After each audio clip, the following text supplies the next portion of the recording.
So you think "Lose Yourself's" a top 50 hip hop song all time? I still do. I still do believe that, Mike. Mike, you're After the only it one that got doesn't believe waxed, that, not me. Hold on, Mike. oh, You're after the it only one got that doesn't waxed by believe that, grinding, not no. me. Mike, you're the only one that doesn't believe "Lose Yourself" is a top 50 record. Am Mike, I? ask the chat. No, Mike. The same way the chat agreed with you about Ghost, ask them if they think "Lose Yourself" is a top 50 record. Sure, sure. You know, I want to Right. tell the people out there that that probably missed the Patreon. We did a dope Patreon concept this past Monday. Basically, we had the songs that were on my list that didn't make Coop's list go against the songs that were on Coop's list that didn't make my list. So when Coop played "Lose Yourself," you were very confident when you played it. You were telling me how great of a record it was, yada yada yada. And then I was like, you know what? I'm gonna hit it with something that wasn't on your list that comes from that same time period, actually the same year. And I played Clips Grinding.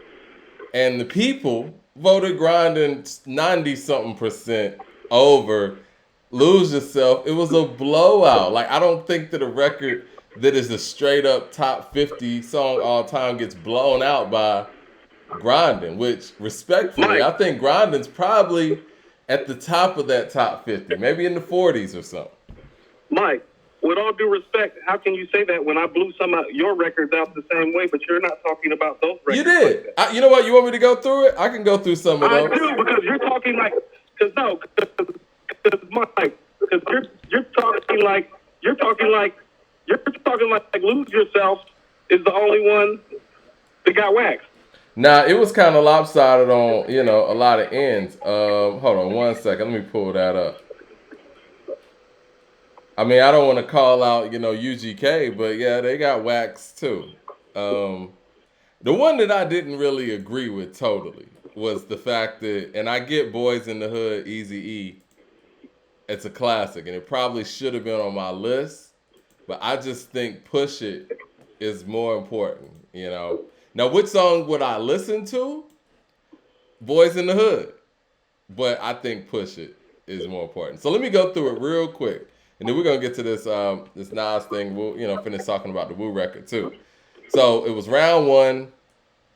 I played Eric B as president, and Coop played Nobody Beats the Biz. Eric B as president won that.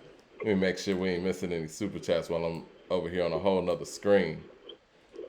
Haven't seen any super chats yet. I don't know if they get. Oh, finally, right when I say something, right?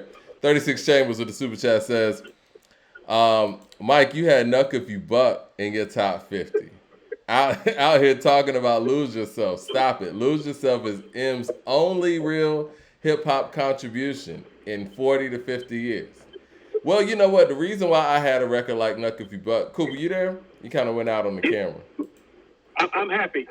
I'm here. Oh, Give me okay, one cool, second. cool. All right. Well, the reason why I had a record like Knuck If You Buck on, on the list is because I kind of wanted to represent all time periods, all subgenres in hip hop, and all levels of impact that records had. And not everything's gonna be boom bapish, not everything's gonna be rapidy rap stuff, and not everything's gonna represent one or two veins of hip hop. So my Knuck If You Buck pick was based on its contribution to crunk slash trap music as a subgenre. And even if you look at some of these trap karaoke's and all of that, that's the anthem that they all know. I mean, the song was just in what was that? What was that? That movie that what was it? Something Jesus or whatnot. It was kind of a parody or whatever. But yeah, I mean, Knuck If You Buck is regardless if you like it or not. And I'm not a huge fan of the record, but I can't deny its impact as a record. And it's from a group that really didn't have, much after that. So it's like it's not like the record was successful because of who they were. And I feel like Lose Yourself is successful because of who made it. That's just it. But anyway, let me get to the let me get to that little list, right? So I played Eric B as president, and Coop played Nobody Beats the Biz. That was 90% to 10%, 91% to 9% actually. This one was interesting. I play a Millie, and you play High. Amelie is losing to High. High is winning, 64% to 36%. I want to talk about that because that's something I get it. Maybe both of them need to be in there, but I would love to ask, Birdman, Slim, or whoever, like which record do they feel deserves it? They'll probably say both. Mike, Mike, ain't no Cash Money without Ha. It's I not a agree with you. conversation. I agree with you. I think they both should be in there because once again, it's like I don't. I'm looking at what Amelie did for a generation after it. Like Ameli's that moment in hip hop that I feel that Wayne became a rap superstar. Where it like the whole mixtape buzz and everything that was happening from the Carter 1 to the Carter 2, it all culminated into this record. Now, granted, Lollipop is a successful record, but I don't think Lollipop is what puts, Wayne in people's top five. You know what I mean? It's records like 6'7" and a Millie, and it starts with a Millie, and that's why I say the record's important. That's just me. I do think that it's important. I don't think it's top 50 important. I Okay. think Ha is easy, so I don't want to downgrade the importance of a Millie because here's how I feel. It can be all of those things that you said and still not be top 50. I'm fair with that. And you know what? That's probably how I feel about Lose Yourself. And I can agree with that. Right. That's fair. And there are people that feel that way. It's just like my rationale. It's like, did I have a good rationale for stuff like Push It or Grind It not making my top 50? Not totally, because if it makes yours, that's okay. You know what I'm saying? Yeah, and also I think High's the better song. Let me be on the record to say that. Oh yeah, and that's not that's not even close to me. That's a joke. And then I played Hip Hop Parade, and you played Lottie Dottie. Hip Hop Parade beating Lottie Dottie 91% to 9%. Would you reconsider Hip Hop Parade being in that top 50 after you heard it through the speakers? I love how Hip Hop Hooray sounds. I think KG as a producer probably doesn't get enough credit, including from us. What I will tell you is that I was mortified. I was mortified that Lottie Dottie lost the way that it lost. That is ridiculous. And it's one of those things that let me know. It's like, oh, that song really is old. And even people from our era are like going to pick the song from their era over Lottie Dottie. It's Lottie Dottie, Mike. It's literally the most sampled rap song of all time. I don't care. This is that stuff where I be telling you, it's like, no, I don't care what people say. Hip Hop Hooray is not better than Lottie Dottie. I don't think Hip Hop Hooray is better than OPP. So if I were to put a Naughty by Nature song in, it would be OPP over Hip Hop Hooray. It's definitely a better song in my opinion. Well, I like OPP more than I like Hip Hop Hooray, but I think Hip Hop Hooray is probably the better fit for a list like this. It's literally a hip hop anthem. You know what I'm saying? Like, it's not just an anthem. It's an anthem dedicated to hip hop with shout outs and everything included. No, and I tend to like when hip hop songs become anthems that we didn't plan on being anthems. Yeah, you know what I'm saying? They clearly planned this one, but they executed perfectly. And you got to respect that. No, it's hard to make a hit record. So the fact that they planned the record and then executed at the level that they did, oh no, I'm not trying to take anything away from Benny and KG. Yeah, and it's a follow-up to a monstrous record like OPP. Yeah, no. That's hard work. Shout out to them. Yeah. All right, the next one, I played Just a Friend by Biz Markie, and I just knew I was going to win this one. And then you played Pass Me By the Far Side. Pass Me By is beating Just a Friend 82% to 18%. I'm surprised, but I'm not mad at that. I'm not mad at that. I think it's a better song, Mike. It is a better song. I'm not going to front. Yeah. And I think Just a Friend is an incredible song. But you're right. Pass Me By is a better song. Now, this is where Push It got beat down. Boys in the Hood beat Push It 76% to 24%. And see, my thing here is, and we talk about this on this podcast a lot, are the women being disrespected here? Because if Push It can't make the top 50 hip-hop songs of all time, like really, what deserves to be in there? It's probably the single most important record to female hip-hop, period. I'll tell you this. I do think Push It probably should have made my top 50. And for somebody that has complained about the uncomfortable spaces that women in this business are placed in perpetually, generation after generation. You would think that I would have songs by women in my top 50, but that's also one of the things that makes me unbiased about stuff, Mike. It's like I can feel that way and feel totally comfortable not putting a woman's feeling force about putting a woman's song in the top 50, because I'm very, very clear about what my stance and what my rhetoric about the picture as a whole is. And having, if I do or if I don't have a female song in my top 50, it really doesn't change my stance. It doesn't, because I've been on my stance pretty hard, pretty long. And quite frankly, I'm the only podcaster in hip hop space right now that's a man that I see talking about the misogyny and the uncomfortable spaces for women. And that's kind of a separate conversation than a top 50 song list. You feel me? But it's like, would you agree that Salt and Pepper is kind of the female Run DMC, right? Would you agree that Push It is kind of the sucker MCs for female MC, except for it's a bigger record? I don't even really know what to even compare it to. I'll give you this. I'll tell you this. If I made a mistake, I'll tell you what, I would feel more comfortable putting Push It on than Sucker MCs. I think Push It's a better record. Who Sucker MCs is a game changer. Now Push It got more legs, definitely. No. I like Push It more as a record than Sucker MCs. Like me personally, it's not my personal list. Okay. I personally, you get what I'm saying? Yeah. It's like I tried to weigh things out, like, and maybe I overthought it in a way, but I tried to weigh things out, like quality of song, impact, and the impact that it had, the generation that it had impact to as well. You know what I mean? Because clearly a record that's in '88 is gonna have overall impact that you just can't move. But I didn't want to punish records that came out in like 2002 or even 2015 for the impact that they've been able to have on the culture. You know what I mean?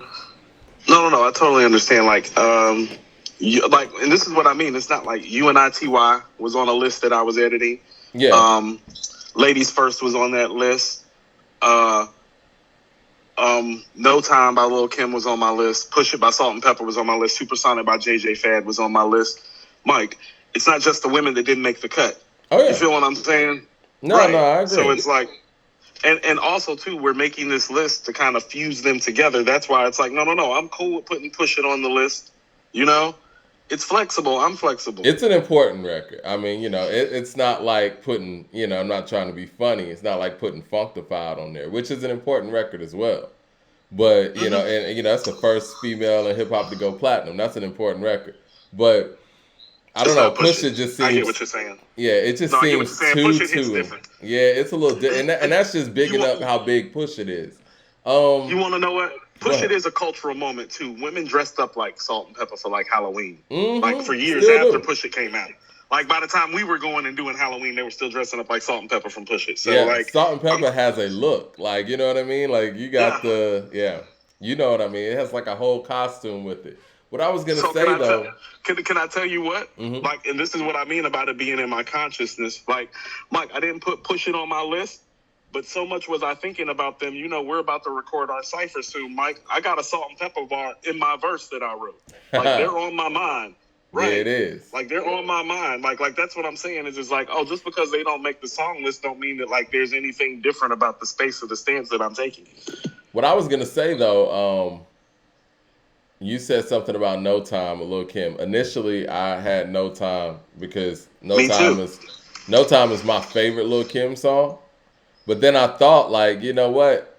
It feels like Crush on You is the one that's had the most cultural impact, though.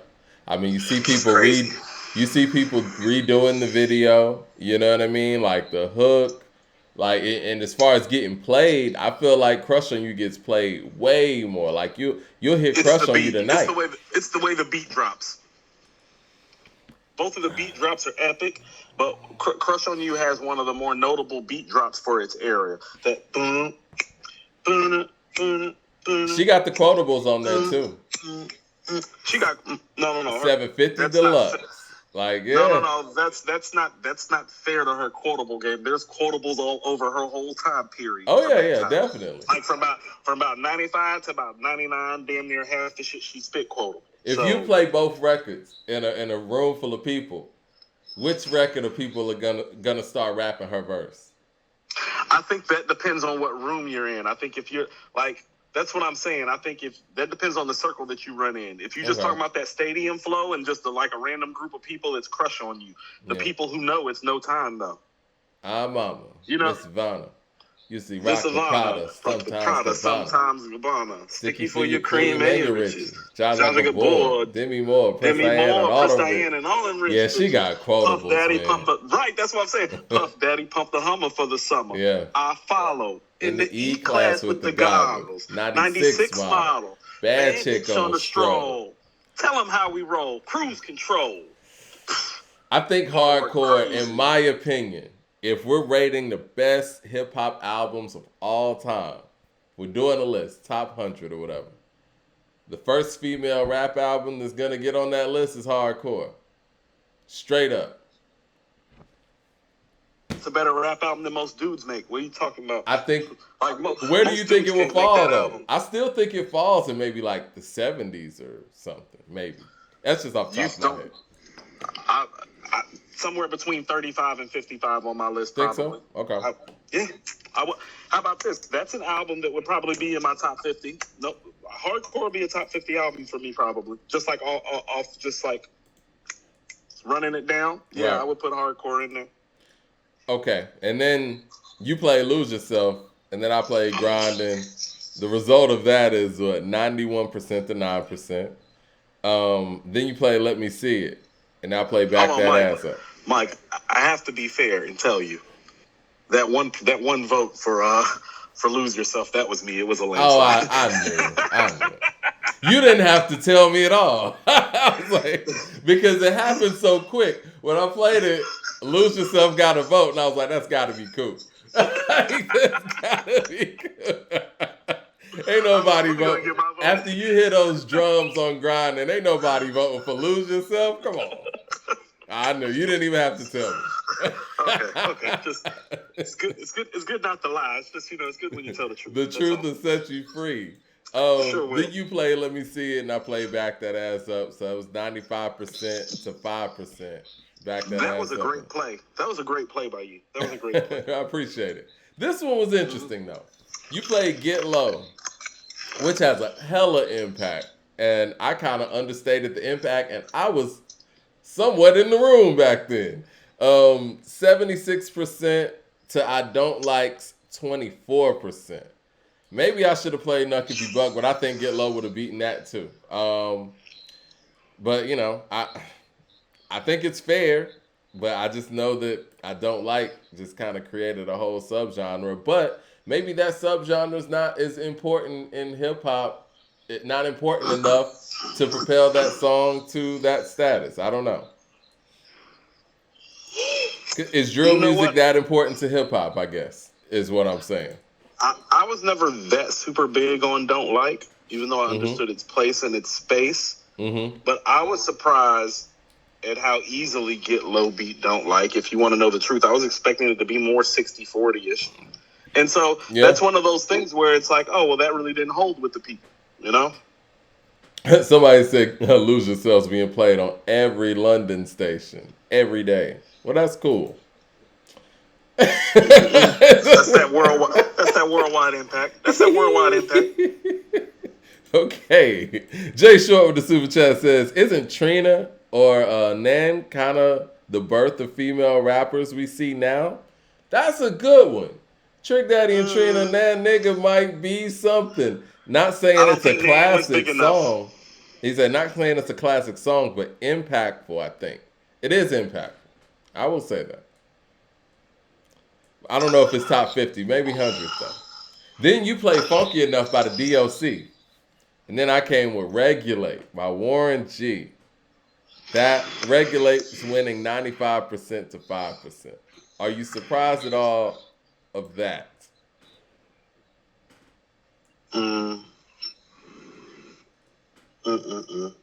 Yeah, I know. That was one that you really had high hopes for. You didn't think I had anything in the cannon for that one. So sad. It is. Regulate's a great record. I'm gonna say less. See, this is what I mean. Is like, I know what Regulate is. I don't think it's better than Funky Enough, I'm not mad at you. But I get it though. Like I get it. It's Regulate. It's like a quadruple platinum single. Save Def Jam. It might. Right, Save Def Jam might have been the song of the year it came out. Like I get it, but when I hear Funky Enough come on, I hear it's like, man, that guy was gonna be one of the 10 greatest MCs of all time, and here's your evidence. Funky Enough's a tough record. I don't think it should have been that lopsided, but I think that's just attributed to how much Regulate means to people. But Funky Enough's an incredible record. If you played them both side by side, I didn't know the performance of either, I may go towards Funky Enough. No, I get you. Like people love even with Regulate. I'm consistent, Mike. I always loved Regulate, but never the way everybody else did. I was always that way. Yeah, you know what I'm saying. I'm gonna speak my piece with the kind of like how I am with If I Ruled the World. I like this DJ as much as I like Regulate. You know what I'm saying? Remember this DJ, the second single? I love this DJ, personally. That's what I'm saying. Yeah. This DJ is the shit to me the same way Regulate is. It's just like I don't have Regulate like where everybody else has it. You know what I mean? It just be like that sometimes. Yeah. Then you play Hard Knock Life. And I couldn't wait to do this. I played The Choice Is Yours by Black Sheep. The Choice Is Yours is winning 75% to 25%. Yeah, it's pretty bad. I mean, it's an anthem. It's yeah. It is what it is. It's hard to beat. It's hard to beat. Then I play Bombs Over Bad Dad. You play Get At Me Dog. Get At Me Dog is beating Bombs Over Bad Dad 74% to 26%. When right. You played that, though, and I heard them back to back, that's why the Patreon is so dope to do. I'm like, I'm going to lose. Even though I know on paper, Bombs Over Bad Dad to me is a better song, but playing them side by side, yeah, that's a tough sell. That's like what I Snoop Dogged you. What Snoop did to DMX, I did to you with the DMX record, The Bombs Over Baghdad. It's like, yeah, you think you're winning that till I play this shit. Yeah, because it's a little different when the nigga comes in. What must I go through to show you this shit is real? And I ain't really never gave a fuck how niggas feel. It's only record that I had to match the energy. Yeah, that Bombs Over Baghdad had. I was like, no. I was like, we got to play that right now. Because I wanted to play Get At Me Dog in one of my last 5 records. I thought this part wasn't fair. I played All Right by Kendrick Lamar, and you played The World Is Yours by Nas. The World Is Yours on 91% to 9%. Now, I don't think that's fair. I was doing that to be petty, Mike. I was doing that to I be petty. I don't think that's fair. I mean, I feel like, although The World Is Yours is the better song, yes, to me. I was just doing it to make sure that it lost. I was like, I'm gonna make sure this song loses. I was like, Mike not gonna pull up on Wednesday talking about how All Right won something. All Right won't be winning anything. You was after All Right like I was after Lose Yourself. Like that's going down. I mean, this is my thing about All Right. Like, Kendrick, as impactful as he seems to be, and I say seems to be because it's debatable for some people. You got certain major publications that put him number 2 all time, and you got people who think that he's overrated out there, right? As impactful as he is clearly to this generation and just overall, what does it say that he doesn't have a top 50 hip hop song? And I mean, and I'm going to bring this song up again. For the same reasons that people would say Lose Yourself is top 50, we can't make that same argument for All Right and what it has meant in its time.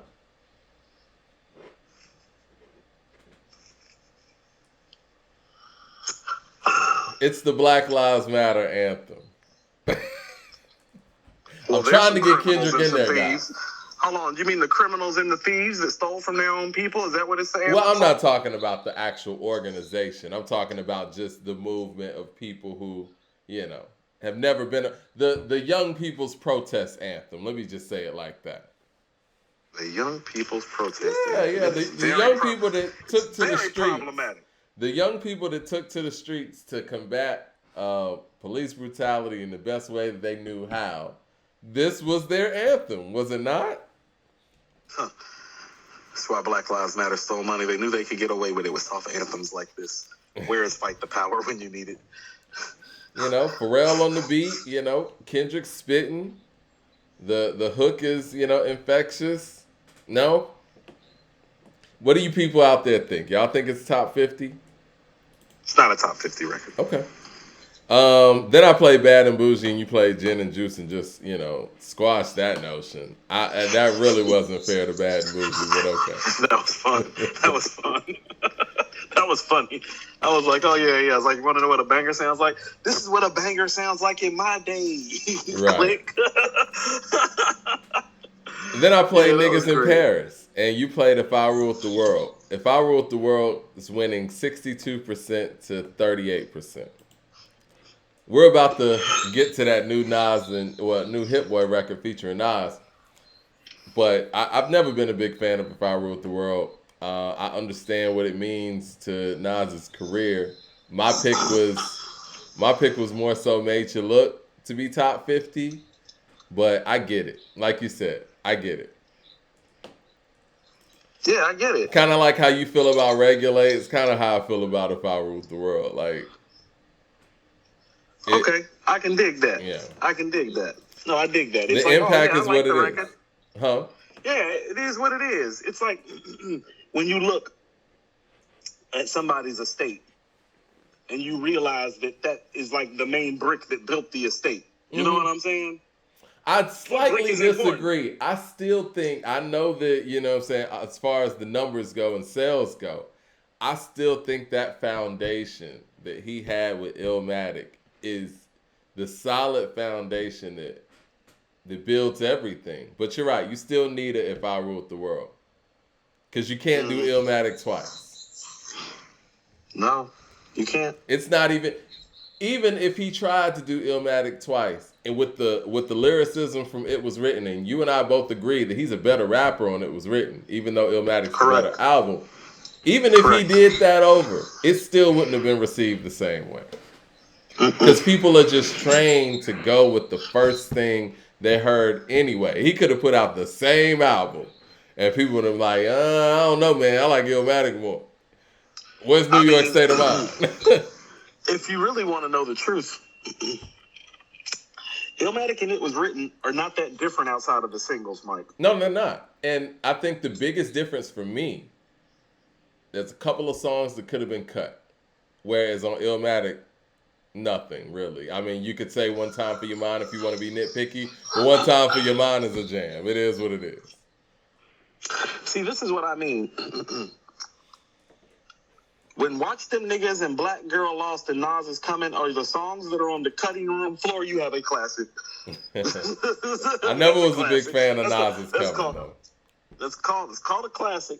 But, I mean, here's what I'm saying. All It Was Written is like, Illmatic is the kid from the Project Window. He has to go downstairs and go outside, right? Mm-hmm. It Was Written is when he goes outside, Mike. Like, he leaves the bridge. Yeah, you're right. I mean, it just makes sense. And it's similar to what Biggie did and Biggie did this after Nas, Life After Death. It's like, I'm not ready to die anymore. This is life after death. Right. There's no Life's a Bitch on It Was Written. There better not be. Yeah. You're not in the bridge anymore. Yeah. You don't have to. There is no The World Is Yours anymore. You don't have to speak it into fruition. You just spoke it into fruition. You're here. You're here. There is no more memory lane. You just left the block. L Boogs Every verse is memory lane now. Facts. Make Illmatic again. How? Yeah, you can't. It's impossible. L Boogs with the super chat says, love Monday's Patreon show. It's great when I can catch it live. Really enjoyed the back and forth with the tracks. Lots of jokes. Yeah, we say a lot of stuff on the Patreon that we don't say here. I mean, still keeping it real here. We just, we know everybody's watching. Okay, let's see. So then I played Made You Look because I wanted to, enforce my point of what I think a top 50 Nas record of all time is. And then you played I Seen a Man Die, Made You Look won 86% to 14%. I really hate beating Scarface with that record. I think that's one of the most incredible records ever in hip hop. And see, I understand why you're picking that record, because that's a record that's where the quality of the record supersedes all the other shit. Because nobody else can really make that record. See, okay, so here's the problem. And so this is what I mean. It's all about how styles make fights. Once again, it's like I chose records like I Seen a Man Die and Get At Me Dog over songs like Push It or Grind It. Yeah. I chose a lot of anthems. What I mean. I did. Yeah. And that's all. It's like, I Seen a Man Die didn't make your list. Now, Mike, you know that just if we just talking, lining it up, you know I Seen a Man Die is better than most of the songs on your list and on my list, don't you? It's better than Hot in Here, but Hot in Here has the performance, and right. But well, again, I think that's what's interesting about this is what I mean. No, like I Seen a Man Die is better than If I Rule the World. It's better than Ha. You know what I'm saying? No, it's better than those records. Yeah, it is. Ha. It's better than Ha. I Seen a Man Die is a better record than Ha. I'm with that. I don't want to say that so quickly because Ha is pretty incredible, pretty creative. No, Ha's more important. Yeah. It's great. It is not fucking Prime Face on the Diary. Like, nobody in the South believes that. He greets his father with his hands out. Outside of New Orleans, ain't nobody. Nah, I Seen a Man Die is crazy. I mean, that video is chilling, man. Like, nobody else can make that record. Period. No. Then you played The Show, and you were very confident, thought you were going to win that when I played Summertime. Summertime won 90% to 10%. I lost. You played Dead Presidents too. Trying to get Jay-Z in there. I got to give you that. Jay-Z had 2 records on yours that you were trying to get in there. Then I played Still DRE, which is technically from a pen game. That's Jay-Z's record too. Still DRE won 75% to 25%. Are you surprised by that? Because I know you said Still DRE is not a top 50 hip-hop record. I don't agree. But apparently people feel that way. I just was never, like, I remember where I was when Still DRE came back. And I guess I didn't even really realize what it had grown into until, like, you started talking about it. I'm like, oh, everybody feel that way about it? I love that record. I loved it when it came out. But it was one of those songs that it was a welcome back type of record. But the record that really got 2001 going, if memory serves me right, was the Next Episode and Forgot About Dre. That's the one. And Explosive, just on the radio. We would hear Explosive even though they didn't really put a video out for it or anything. But Still DRE was kind of like, yeah, Snoop and Dre are back together. And then you got into the album. But in recent years, it's kind of replaced G-Thing when it comes to Dr. Dre. Whenever he shows up somewhere, that's the record. I mean, when Snoop just showed up in Scotland, you had a man on the bagpipes playing Still DRE. It happened over time. It's funny to watch things happen over time like that. It is. It's fascinating. It really is, because it's like one of those things I really, I didn't realize it until you said it, Mike. You know what I'm saying? He closed the Super Bowl with that record, I believe. No, that's why I was asking. I was like, he played that at the Super Bowl? Because, I don't be really paying attention like that. And you was like, yeah. I was like, damn, that's big. You know what I'm saying? Like, that's when I realized how big it was. It's like, he did it at the Super Bowl? It's like, okay. It's like, and then I thought about it, Mike. It's like, now I be thinking about the records out. Like, it's like, well, it's not like he's doing D's Nuts and Explosive at the Super Bowl. It's not happening. You know what I'm saying? Mike, right. This is what I've been on a Natural Born Killers kick lately, Mike. That might be the best record he ever did. I feel like Dre, in recent times, he kind of steps away from the first Chronic. And I say the first Chronic because we used to call 2001 the Chronic 2001. But he steps away from the Chronic, and it's like he leans more on the 2001 records. I think that's about relevancy and currency. I think so, too.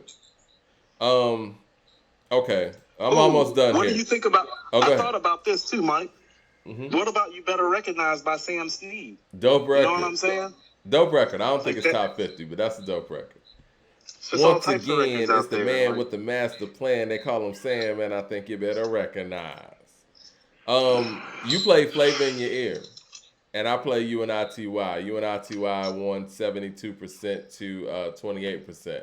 Um, I just heard a Flavor in Your Ear story yesterday. I'm sure I'm late. I'm just now watching that Diddy reunion documentary that's on Netflix, and they was Oh, I didn't talking to know they had Clive. one. It was made in like 2017. It even has Kim Porter and Andre Harrell in it. It's kind of wild to even see that. But Rest in anyway, peace. they were talking to Clive Davis, right? And Clive said when Puff got fired from Uptown and came to him and told him what he had going on with Bad Boy, the record that he played him was Flavor in Your Ear, and that was the record Mm-hmm. that got the check cut. I never knew that. Mm-hmm. Mm-hmm. And No, I knew that. I didn't know that was in the documentary, but I did know that already. I Yes. also didn't know Flavor in that. Year is like that. Yeah, it is. I also didn't know that Biggie had an album done in Uptown. I know we talk a lot about you could tell the records that were on Ready to Die that were from the Uptown era, but he had a whole different album. I forgot what they said it was called. But Andre Harrell heard some of the wild stuff that Big was saying on the album. Was like, yeah, we can't put this out. But I think that Wow. experience also helped the growth of us hearing getting a Big Papa and records like that. Like, let's smooth it out a little bit. Let's keep this grimy shit, but let's actually, you know what I'm saying, make it palatable. No, like you can hear the records that got like the what got recorded on Bad Boy. Yeah, Give Me the Loot got recorded on Uptown. yeah. You know what I'm saying? Big Papa's Yeah. Bad Boy. Big Papa's Bad Boy. Now Everyday I'm Struggle. not so sure about Juicy. He sounds like Uptown Biggie there. And if Juicy was Bad Boy, it's probably the first record he did on Bad Boy. I think the conversation was with Puff. Big wanted to drop Machine Gun Funk Yeah. for the single, and Puff was like, "Yo, Big, we got to go get this money." And I don't know if Juicy had been made or got made because of that sentiment. But I remember seeing and hearing the stories that like Biggie wanted Machine Gun Funk to be the first single, and Puff was like, "We can't do that and win, Playboy." No, you got to get this money. Let's go get this money. You know, do you think that Puff was just he saw the versatility in Big before Big saw the versatility in himself? Or do you think that he was just trying something and Big was able to just go with it? Like, where do you think that he got the notion that Big was this versatile from? Because he really didn't show it before. I'm going to say this respectfully. I think the versatility and the agility came from getting Biggie out of his environment and giving him the opportunity to be versatile. So I think the best thing Puff did to kind of guide that agility and that versatility that we see, and here's really what happened. Well, the more you remove them from Bed-Stuy and his unfortunate and dire circumstances and situations, the more he starts to thrive. Yeah. It's why people it's why people who grew up in the hood like I did don't raise their kids in the hood. It's because you want your children to grow and to thrive. And so the best thing that he ever did was get Big on those remixes, the 411 remix, the Dolly My Baby remix. No, rap to this sample. I think that did it. You're right. Practice. Yeah. Yes. I think those That's remixes Puff's real definitely contribution did to it. Big. I don't think he had to tell Big to rap, how to rap, or how to write these records. You know what I'm saying? I think he had to show him, be like, hey, give me the loot's fine. You understand? You don't have to rob a motherfucker ever again, right? We can rap about some. You know what I mean? Right. But Mike, it's like that when you taking somebody out the hood, Mike. It is like a lot of people.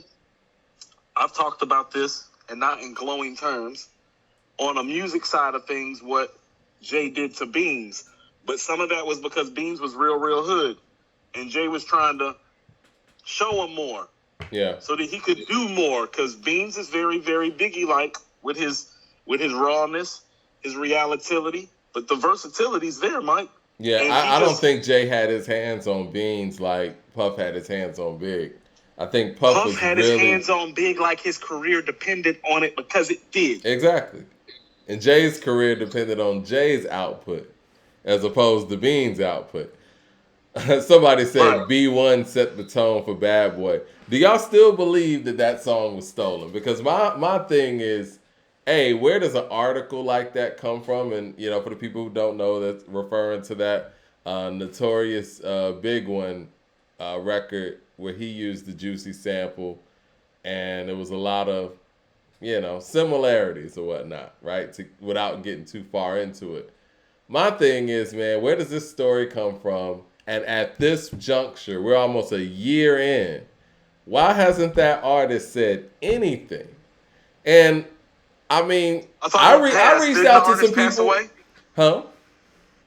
Hold on, didn't the artist pass I didn't away? think the artist passed away. No, I know there was a Okay, person, didn't right? he? There was a person who got in our comment section when you and I talked about it and said they were like producer, or engineer, or something. You know what I mean? In those Right. sessions, and I reached out like, "Yo, you want to come in and talk to us, have an interview or something?" But nobody reaches back. And look, at that point, we can't say anything. No one wants to speak for whatever reason.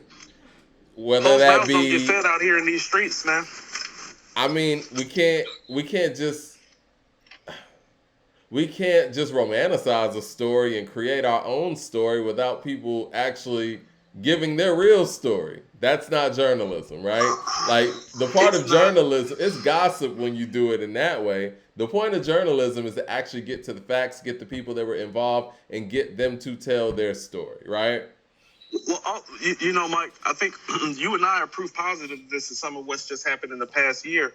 Sometimes journalism requires you following your instincts and your gut and your moral compass of what you know is right. And in the process of that, you'll know that you're right and that you're factual because the behavior around other people in the same spaces you will start to change. Now, look when we pulled up how comfortable all of these media outlets felt talking about Nas, and now look at how uncomfortable they are. That's how you know that they were lying. Yeah. Because it was so easy, and so it was so easy for me, Mike. It's so easy. I hate to say it, Mike. It's so easy for me to strong arm them and just pull up on them and be like, "Well, what?" Because I know you don't have nothing, and what you do have, I want that. So put that in the bag. You know what I'm saying? What you got, I want that. Put that in the bag right quick, and don't say nothing. The next time you say something, say it right. You know what I mean? And Right. that's really what's going on. But it's like, oh no, no, no. People are like, that's not journalism. Yes, it is, because I worked the angle to get a response to see if motherfuckers was telling the truth, and their behavior showed you that they was all liars. Well, there it is. Let's see. What was the other piece? Okay, I'm almost done with this. You play players ball, play Nuck if you buck. Now, players ball is winning 81% to 19%. Not surprising there. And then all I had left was Hot in Here, and you play Method Man's "I'll Be There for You." Um, you won that 74% to 26%. After hearing that record, man, you're probably right. That might be a top 50 all time. I think that, But I'll man, be there for you. uh-huh. I think me being Oh, a super Method Man fan, and especially at that time, I think I might be being too hard on Meth, man. you are, Mike. I tell you, that's arguably a top. The way y'all talk about flawless records. Hold on. This is It what is I'm a saying. flawless record, yeah. If you think it regulates better than I'll Be There for You, we're gonna have to fight about that. That's what I'm saying. I'll Be There for You is closer to being a top 10 all-time record than Regulate is. It's better than it's now. I'll I Be There agree for You with for you, real. actually. Yeah, Yeah. Yeah, no, yeah. I'll Be There for You is beating a lot of records, Mike. Like, what box does it not check? The beat, stop that. The It's flow, game changing. stop that. The star power, stop that. The hook, what do you want? You want it to be on the charts? Oh, it's that. It's a number one song. You want it to be platinum multiple times? It's that. It's everything. It's the And reason he why kept we his. call Mary J. Blige the queen of hip hop soul. It No, is. listen to this. And he kept his entire street cred.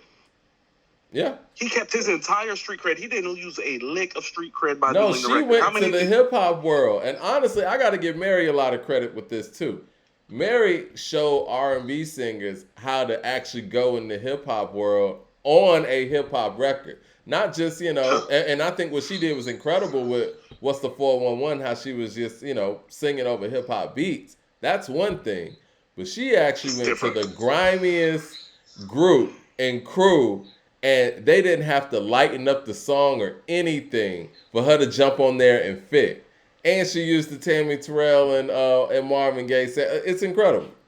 It's got everything, Mike. Yeah. It's got everything. It's a top. It's in my top 10. I find it to be one of the 10 greatest hip hop singles that was ever created. And the records that I have ahead of it are so monstrous, Mike. It's like Fight the Power, Dear Mama. You know what I'm saying? Right. It's like after those 2 records, it's like, no, they reminisce over you. Mike, after those 3 records, it's like, no. Conversation. Cream. Nothing but a G thing. No, Mike, it's up there. It's in that stratosphere.